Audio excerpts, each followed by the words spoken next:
Ustaz boleh tanya? Ya. Apa yang dimaksud dengan jin korin itu, Ustaz?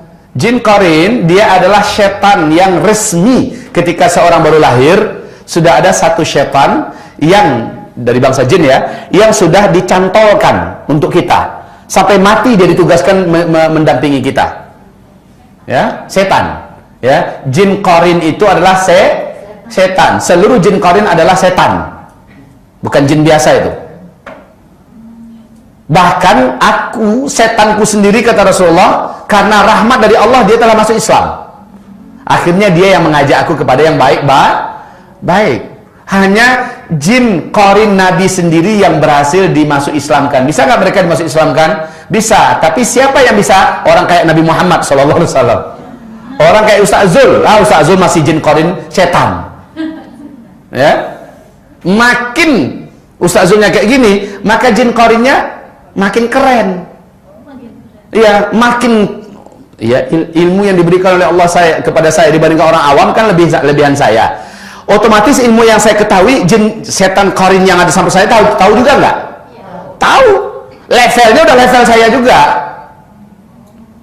Bahkan boleh jadi dia dari alam setan dia mendapatkan informasi lain yang menambah ilmu pengetahuannya. Kalau saya bisa dibuatnya malas untuk nambah ilmu, kalau dia terus nambah ilmu, gimana menaklukkan orang semacam Zulkifli Muhammad Ali?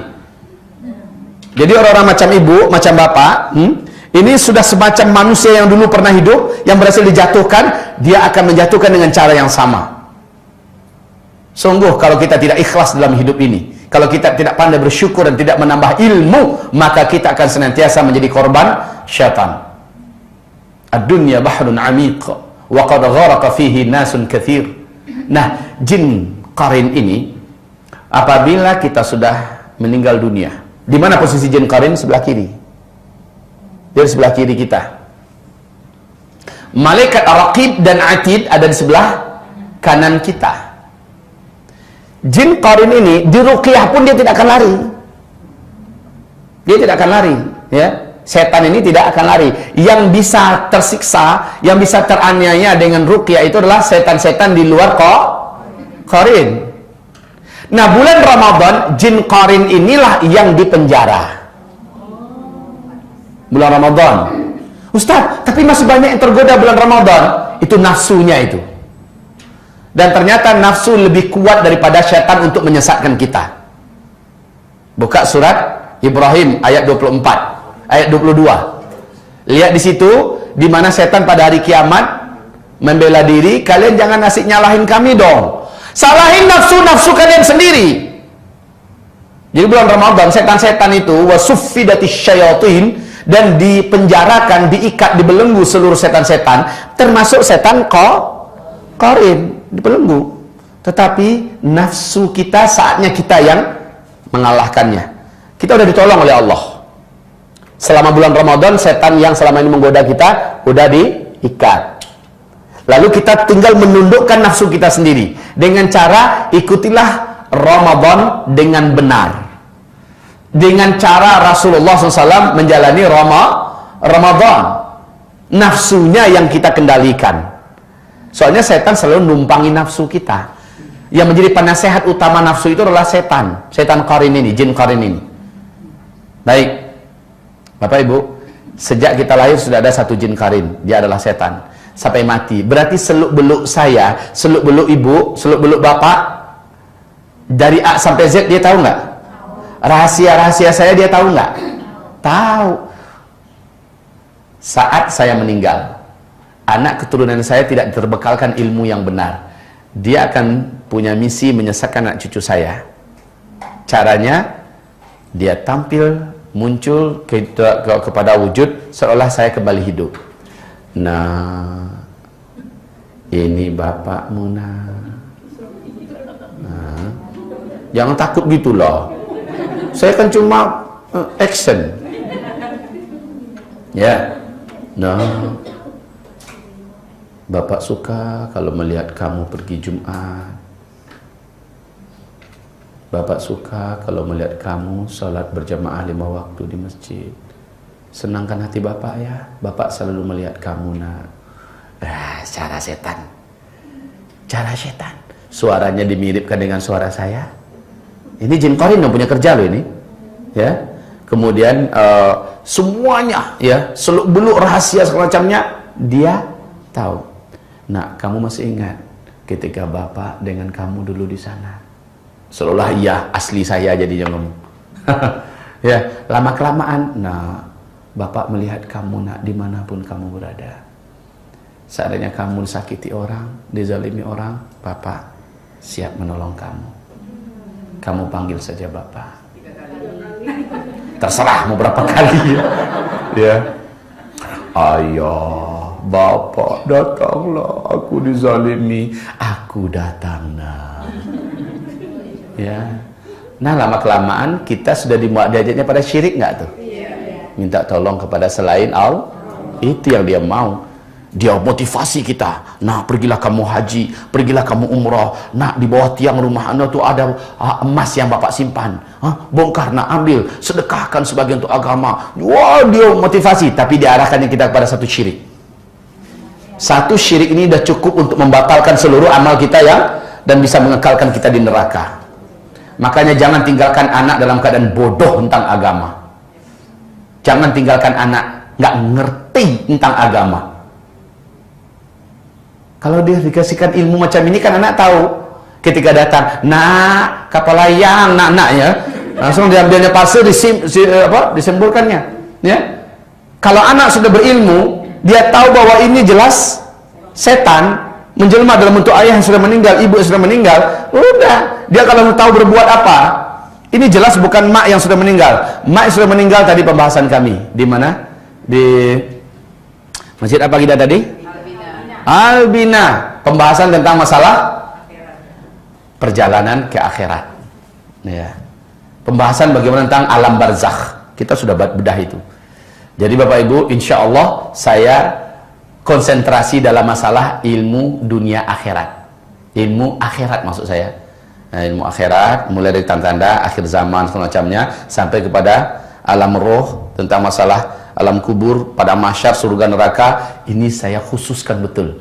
Jadi kalau Bapak Ibu melihat ini kok Ustaz kayak sudah pernah aja, memang dikhususkan mengilmukan itu tentang pengilmuan itu sedalam-dalamnya.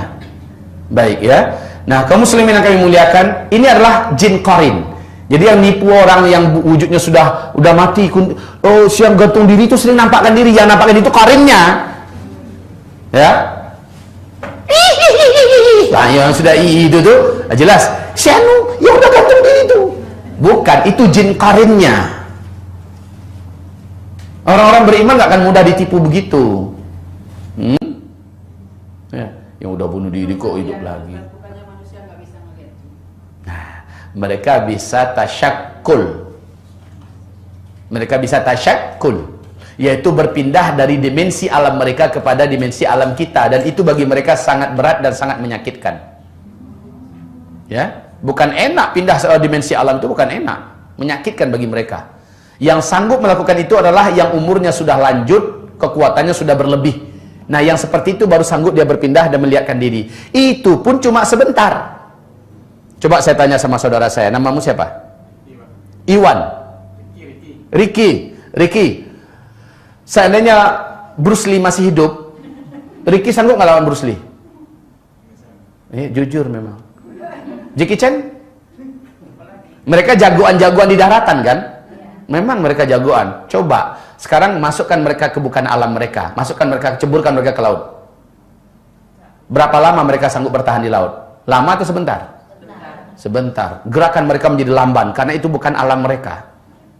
Ya. Suruh adu mereka dengan ikan paus. Jangan ikan paus deh. Ikan yang ada runcing ininya, bukan ikan pedang. Ikan hiu aja dah. Coba diadu Jackie Chan, Bruce Lee lawan ikan hiu di laut. Siapa yang menang? Pasti ikan. Kenapa? Bukan alamnya. Bukan alamnya. Ini rahasia besar loh. Ibu, perlu ibu ketahui ini rahasia. Sekarang, ibu lawan ikan hiu sanggup nggak? Kalau ikan hiunya dikeluarkan dari alamnya, masuk ke alam ibu di dapur? Sanggup. Kenapa? Ini bukan alamnya ikan hiu. Ini alamnya kita. Kita jagoannya di sini. Maka perlu diketahui hakikat ini. Ketika jin mencoba menerobos keluar dari alamnya, masuk ke alam kita, berarti dia menyiksa dirinya sendiri. Ini alam yang sangat lamban bagi jin. Jin itu makhluk yang sangat gesit, agresif, dan cepat. Ya, di alamnya. Dari sini ke Padang, atau di sini ke Solo, atau ke Mekah, mereka hanya perlu beberapa detik. Mereka memiliki kecepatan yang dahsyat. Tapi ketika mereka masuk ke alam kita, mereka terhukum dengan seluruh hukum alam kita. Mereka bisa ditangkap, mereka bisa dilukai, mereka bisa disakiti. Perlu diingat ini semua ya. Jadi jangan pernah takut kalau mereka nampakkan diri. Makanya kalau jin setan itu paling-paling nampakkan diri per detik, ya. Ping, nampak sebentar situ. Pas kita lihat, udah hilang, udah pindah ke sana. Karena itulah ibaratnya kita nyelam ke dalam air, muncul lagi keluar. Sebentar aja kita sanggup ke dalam, ya. Persis dengan mereka. Mereka gak akan sanggup lama-lama. Nah, yang sanggup lama-lama itu udah level jenderal-jenderalnya. Udah level ifrit. Udah level yang kuat-kuatnya. Tapi yakinlah, sekuat apapun ikan hiu, kalau masuk dia ke bukan alamnya, ketemu dengan orang yang gak takut dengannya, habis tuh ikan hiu. Tapi kalau orang yang penakut, jangankan ikan hiu. Ikan sirip aja keluar sebentar, udah kau. Ya. Emang dasarnya penakut. Ikan piranha kan, ikan piranha disebarkan di sini, dia udah lari tuh, padahal dia di alamnya. Ikan piranha udah masuk ke alamnya dia, harusnya kan tinggal nginjak-injak aja, mampus loh. Tapi kalau dia masuk ke alamnya ikan piranha, barulah pantasan takut, ya kan? Baik, masih takut majin? Bener, didatangi loh. Kalau dia masuk ke alam kita. Ya, jadi bukan jerit, nggak ada untungnya. Ya, iya. Karena nggak ada ilmu. Berikut ini bukan refleks lagi. Ya, refleksnya malah beda, ilmu yang tampil. Saya pernah di Kalibata. Ada satu tempat yang seluruh orang meyakini, ini kan rumah induk, di belakang itu ada kolam. Di sebelah kolam itu ada semacam rumah tamu yang nggak pernah dihuni, dan banyak foto-foto besarnya, foto Nyi Roro Kidul, foto macam-macam lah. Di sebelah kolam renang itu kuburan. Iya, dan seluruh pembantu di rumah itu mengatakan siapapun yang pergi ke rumah itu pasti kena ganggu. Malam-malam sering nampak ada yang duduk, ada yang berdiri, ya. Macam-macam nampak. Ya. Nah, saya ketika baru pulang, karena udah mengetahui tentang seluk-beluk alam jin dengan izin Allah, ya. Kemudian saya disuruh nginep di rumah itu. Nggak ada masalah. Berapa? Lebih 1 bulan saya tidur situ, nggak ada masalah. Ketika saya tinggalkan, bermasalah langsung lagi.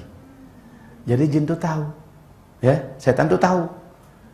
Ini kalau didatangi oleh orang yang ada ilmu, orang yang punya tauhid, punya akidah, cari masalah, menampakkan diri ke mereka, ganggu mereka. Ya. Dan pernah saya ditakut-takuti. Nah, refleksnya bukan jerit, Bu. Ketika nampak bayangan yang agak aneh ya, di sudut mata saya, la haula wala, langsung dengan kalimat spontan keluar, la haula wala quwata illa billah. Saya pastikan apa itu. Ya. Jadi bukan wah, apa itu? Itu refleks yang salah, menandakan refleks orang yang tidak ada ilmu. Sekarang kita sudah punya ilmu. Jadi bukan menjerit lagi ya, Bu ya. Refleksnya beda sekarang. La haula wala quwata illa billah. Pasti lari terkentut-kentut tuh setan. Kalau memang itu asli setan. Setannya yang balik teriak, "Au!" Setannya lari. Iya, harus setan yang ke depan yang teriak kalau jumpa kita. Sialan nih Ustadz. Gara-gara dia banyak yang kebongkar rahasia kita nih.